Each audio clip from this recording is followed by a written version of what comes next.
ಯಾವುದೇ ಕಾರಣಕ್ಕೂ ಪ್ರಚೋದನೆಯನ್ನ ನೀಡ್ತಾ ಇಲ್ಲ. ಆತ್ಮಹತ್ಯೆ ಒಂದೇ ಪರಿಹಾರ ಅಲ್ಲ ಅನ್ನೋದನ್ನ ಪದೇ ಪದೇ ರಿಪಬ್ಲಿಕ್ ಕನ್ನಡ ಹೇಳ್ತಾ ಇದೆ. ಆದರೆ ವ್ಯವಸ್ಥೆ ಯಾವ ಪಕ್ಷದ ಅಧಿಕಾರ ಇದ್ದ ಸಂದರ್ಭದಲ್ಲೂ ಕೂಡ ಪರಿಸ್ಥಿತಿಗಳು ವಿಭಿನ್ನವಾಗಿರಲಿಲ್ಲ ಅನ್ನೋದನ್ನ ಬಹಳ ಸ್ಪಷ್ಟವಾಗಿ ತಿಳಿಸ್ತಾ ಇದೆ. ಆತ್ಮಹತ್ಯೆ ಪ್ರಕರಣಗಳು ಇಲ್ಲಿಗೆ ಕೊನೆಯಾಗಲಿ.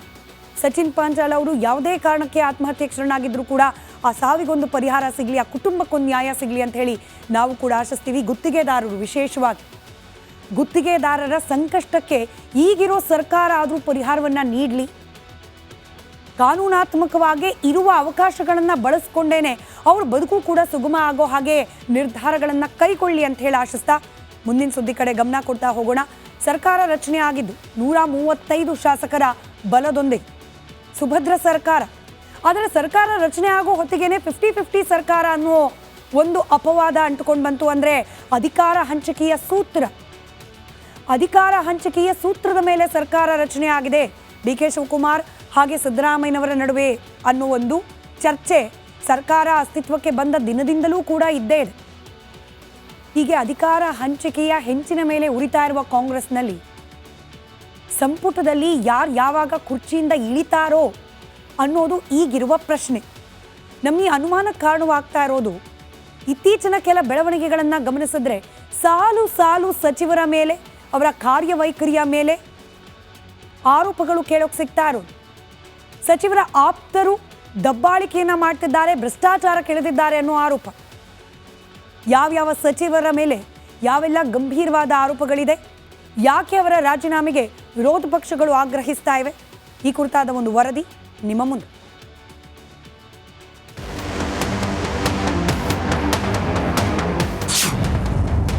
ಪದೇ ಪದೇ ಇಕ್ಕಟ್ಟಿಗೆ ಸಿಲುಕುತ್ತಿರುವ ಕಾಂಗ್ರೆಸ್. ಸಚಿವ ಪ್ರಿಯಾಂಕ್ ಖರ್ಗೆ ರಾಜೀನಾಮೆ ಫಿಕ್ಸ್.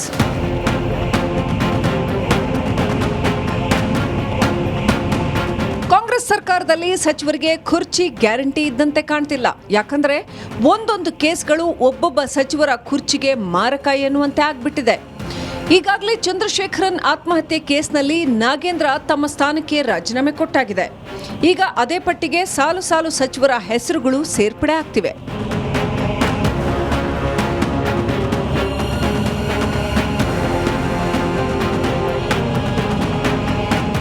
ಹುಬ್ಬಳ್ಳಿಯ ಅಂಜಲಿ ಅಂಬಿಗೇರ ಕೊಲೆ, ಬೆಂಗಳೂರಿನಲ್ಲಿ ನಡೆದ ಕ್ರೈಮ್, ಪಂಚಮಸಾಲಿ ಹೋರಾಟಗಾರರ ಮೇಲೆ ಲಾಠಿ ಚಾರ್ಜ್, ಇಂಥ ಘಟನೆಗಳು ಸರ್ಕಾರದ ಗೃಹ ಇಲಾಖೆಯ ವೈಫಲ್ಯವನ್ನ ಎತ್ತಿ ಹಿಡಿದಿವೆ. ಗೃಹ ಸಚಿವರಾಗಿ doctor G Parameshwar complete fail ಆಗಿದ್ದಾರೆ ಅನ್ನೋ ಆರೋಪ ಇದೆ.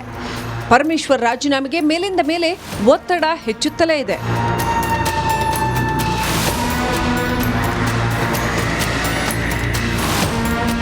ಇನ್ನು ಬೆಳಗಾವಿಯಲ್ಲಿ ಎಸ್ಡಿಎ ರುದ್ರಣ್ಣ ಯಡವಣ್ಣ ಕಚೇರಿಯಲ್ಲೇ ಆತ್ಮಹತ್ಯೆಗೆ ಶರಣಾಗಿದ್ರು. ಟ್ರಾನ್ಸ್ಫರ್ ದಂಧೆಗೆ ಬೇಸತ್ತು ಸೂಸೈಡ್ ಮಾಡಿಕೊಂಡಿರೋ ಬಗ್ಗೆ ಡೆತ್ ನೋಟ್ ಬರೆದಿಟ್ಟಿದ್ರು. ಸಚಿವ ಲಕ್ಷ್ಮೀ ಹೆಬ್ಬಾಳ್ಕರ್ ಆಪ್ತ ಸಹಾಯಕ ಸೋಮು ಹೆಸರನ್ನ ಅದರಲ್ಲಿ ಉಲ್ಲೇಖಿಸಿದ್ರು. ಅದು ಹಳೆ ಸ್ಟೋರಿ ಆಗಿದ್ರೆ, ಇತ್ತೀಚೆಗೆ ಪೊಲೀಸ್ ಠಾಣೆಯಲ್ಲೇ ಸಚಿವೆ ಆಪ್ತರು ಗಲಾಟೆ ಮಾಡಿದ್ದು ಸುವರ್ಣಸೌಧಕ್ಕೆ ನುಗ್ಗಿದ ಘಟನೆ ನಡೆದಿದೆ. ಈ ಎಲ್ಲ ಅಂಶಗಳು ಸಚಿವೆ ಲಕ್ಷ್ಮೀ ಹೆಬ್ಬಾಳ್ಕರ್ ಕುರ್ಚಿಗೂ ಕುತ್ತು ತರುವಂತಿವೆ.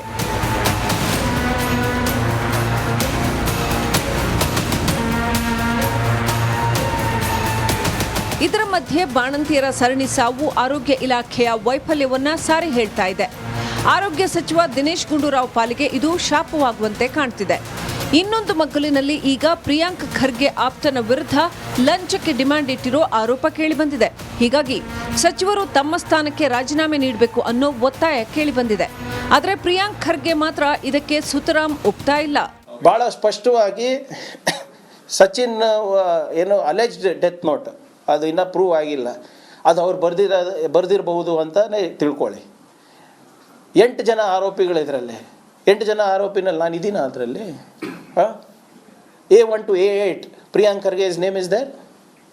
ಯಾರೋ ಆಪ್ತ ಮಾಡಿರಬಹುದು ಅಂತ ಹೇಳ್ತಾ ಇದ್ದಾರಲ್ಲ, ಇಲ್ಲಿ ಎಲ್ಲ ನಿಮ್ಮವರೇ ಮಾಡಿರೋದಿದೆ ಅಲ್ವಾ, ಅದ್ರ ಬಗ್ಗೆ ಯಾಕೆ ಉತ್ತರ ಕೊಡೋದಿಲ್ಲ ಅವರು? ರಾಜೀನಾಮೆ ನೀವು ಹೇಳ್ದಂಗೆಲ್ಲ ಕೊಡೋಕ್ಕಾಗ್ತದೆ ನಾವು?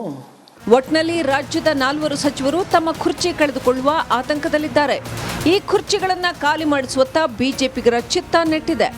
ಇಂಥ ರಾಜೀನಾಮೆ ರಾಜಕೀಯ ಇನ್ನು ಅದೆಲ್ಲಿಗೆ ಹೋಗಿ ಮುಟ್ಟುತ್ತೋ ಕಾದು ನೋಡಬೇಕಾಗಿದೆ. Bureau report, republic Kannada. ಯಾವುದೇ ಕಾರಣಕ್ಕೂ ಪ್ರಚೋದನೆಯನ್ನ ನೀಡ್ತಾ ಇಲ್ಲ. ಆತ್ಮಹತ್ಯೆ ಒಂದೇ ಪರಿಹಾರ ಅಲ್ಲ ಅನ್ನೋದನ್ನ ಪದೇ ಪದೇ ರಿಪಬ್ಲಿಕ್ ಕನ್ನಡ ಹೇಳ್ತಾ ಇದೆ. ಆದರೆ ವ್ಯವಸ್ಥೆ ಯಾವ ಪಕ್ಷದ ಅಧಿಕಾರ ಇದ್ದ ಸಂದರ್ಭದಲ್ಲೂ ಕೂಡ ಪರಿಸ್ಥಿತಿಗಳು ವಿಭಿನ್ನವಾಗಿರಲಿಲ್ಲ ಅನ್ನೋದನ್ನ ಬಹಳ ಸ್ಪಷ್ಟವಾಗಿ ತಿಳಿಸ್ತಾ ಇದೆ. ಆತ್ಮಹತ್ಯೆ ಪ್ರಕರಣಗಳು ಇಲ್ಲಿಗೆ ಕೊನೆಯಾಗಲಿ. ಸಚಿನ್ ಪಾಂಚಾಲ್ ಅವರು ಯಾವುದೇ ಕಾರಣಕ್ಕೆ ಆತ್ಮಹತ್ಯೆಗೆ ಶರಣಾಗಿದ್ದರೂ ಕೂಡ ಆ ಸಾವಿಗೊಂದು ಪರಿಹಾರ ಸಿಗಲಿ, ಆ ಕುಟುಂಬಕ್ಕೊಂದು ನ್ಯಾಯ ಸಿಗಲಿ ಅಂತ ಹೇಳಿ ನಾವು ಕೂಡ ಆಶಿಸ್ತೀವಿ. ಗುತ್ತಿಗೆದಾರರು, ವಿಶೇಷವಾಗಿ ಗುತ್ತಿಗೆದಾರರ ಸಂಕಷ್ಟಕ್ಕೆ ಈಗಿರೋ ಸರ್ಕಾರ ಆದರೂ ಪರಿಹಾರವನ್ನು ನೀಡಲಿ. ಕಾನೂನಾತ್ಮಕವಾಗಿ ಇರುವ ಅವಕಾಶಗಳನ್ನು ಬಳಸ್ಕೊಂಡೇನೆ ಅವ್ರ ಬದುಕು ಕೂಡ ಸುಗಮ ಆಗೋ ಹಾಗೆ ನಿರ್ಧಾರಗಳನ್ನು ಕೈಗೊಳ್ಳಿ ಅಂತ ಹೇಳಿ ಆಶಿಸ್ತಾ ಮುಂದಿನ ಸುದ್ದಿ ಕಡೆ ಗಮನ ಕೊಡ್ತಾ ಹೋಗೋಣ. ಸರ್ಕಾರ ರಚನೆ ಆಗಿದ್ದು 135 ಶಾಸಕರ ಬಲದೊಂದಿಗೆ ಸುಭದ್ರ ಸರ್ಕಾರ. ಆದರೆ ಸರ್ಕಾರ ರಚನೆ ಆಗೋ ಹೊತ್ತಿಗೆನೆ 50-50 ಸರ್ಕಾರ ಅನ್ನೋ ಒಂದು ಅಪವಾದ ಅಂಟುಕೊಂಡು ಬಂತು. ಅಂದರೆ ಅಧಿಕಾರ ಹಂಚಿಕೆಯ ಸೂತ್ರದ ಮೇಲೆ ಸರ್ಕಾರ ರಚನೆ ಆಗಿದೆ. ಡಿ.ಕೆ. ಶಿವಕುಮಾರ್ ಹಾಗೆ ಸಿದ್ದರಾಮಯ್ಯನವರ ನಡುವೆ ಅನ್ನೋ ಒಂದು ಚರ್ಚೆ ಸರ್ಕಾರ ಅಸ್ತಿತ್ವಕ್ಕೆ ಬಂದ ದಿನದಿಂದಲೂ ಕೂಡ ಇದ್ದೇ ಇದೆ. ಹೀಗೆ ಅಧಿಕಾರ ಹಂಚಿಕೆಯ ಹೆಂಚಿನ ಮೇಲೆ ಉರಿತಾ ಇರುವ ಕಾಂಗ್ರೆಸ್ನಲ್ಲಿ ಸಂಪುಟದಲ್ಲಿ ಯಾವಾಗ ಕುರ್ಚಿಯಿಂದ ಇಳಿತಾರೋ ಅನ್ನೋದು ಈಗಿರುವ ಪ್ರಶ್ನೆ. ನಮಗೆ ಅನುಮಾನಕ್ಕೆ ಕಾರಣವಾಗ್ತಾ ಇರೋದು ಇತ್ತೀಚಿನ ಕೆಲ ಬೆಳವಣಿಗೆಗಳನ್ನು ಗಮನಿಸಿದ್ರೆ ಸಾಲು ಸಚಿವರ ಮೇಲೆ, ಅವರ ಕಾರ್ಯವೈಖರಿಯ ಮೇಲೆ ಆರೋಪಗಳು ಕೇಳೋಕೆ ಸಿಗ್ತಾ ಇರೋದು. ಸಚಿವರ ಆಪ್ತರು ದಬ್ಬಾಳಿಕೆಯನ್ನ ಮಾಡ್ತಿದ್ದಾರೆ, ಭ್ರಷ್ಟಾಚಾರಕ್ಕೆ ಇಳಿದಿದ್ದಾರೆ ಅನ್ನೋ ಆರೋಪ. ಯಾವ್ಯಾವ ಸಚಿವರ ಮೇಲೆ ಯಾವೆಲ್ಲ ಗಂಭೀರವಾದ ಆರೋಪಗಳಿದೆ, ಯಾಕೆ ಅವರ ರಾಜೀನಾಮೆಗೆ ವಿರೋಧ ಪಕ್ಷಗಳು ಆಗ್ರಹಿಸ್ತಾ ಇವೆ, ಈ ಕುರಿತಾದ ಒಂದು ವರದಿ ನಿಮ್ಮ ಮುಂದೆ.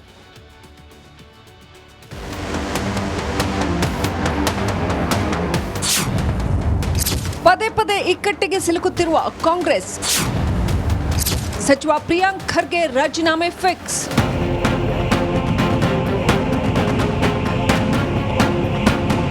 ಕಾಂಗ್ರೆಸ್ ಸರ್ಕಾರದಲ್ಲಿ ಸಚಿವರಿಗೆ ಕುರ್ಚಿ ಗ್ಯಾರಂಟಿ ಇದ್ದಂತೆ ಕಾಣ್ತಿಲ್ಲ. ಯಾಕಂದ್ರೆ ಒಂದೊಂದು ಕೇಸ್ಗಳು ಒಬ್ಬೊಬ್ಬ ಸಚಿವರ ಕುರ್ಚಿಗೆ ಮಾರಕ ಎನ್ನುವಂತೆ ಆಗ್ಬಿಟ್ಟಿದೆ. ಈಗಾಗಲೇ ಚಂದ್ರಶೇಖರನ್ ಆತ್ಮಹತ್ಯೆ ಕೇಸ್ನಲ್ಲಿ ನಾಗೇಂದ್ರ ತಮ್ಮ ಸ್ಥಾನಕ್ಕೆ ರಾಜೀನಾಮೆ ಕೊಟ್ಟಾಗಿದೆ. ಈಗ ಅದೇ ಪಟ್ಟಿಗೆ ಸಾಲು ಸಚಿವರ ಹೆಸರುಗಳು ಸೇರ್ಪಡೆ ಆಗ್ತಿವೆ.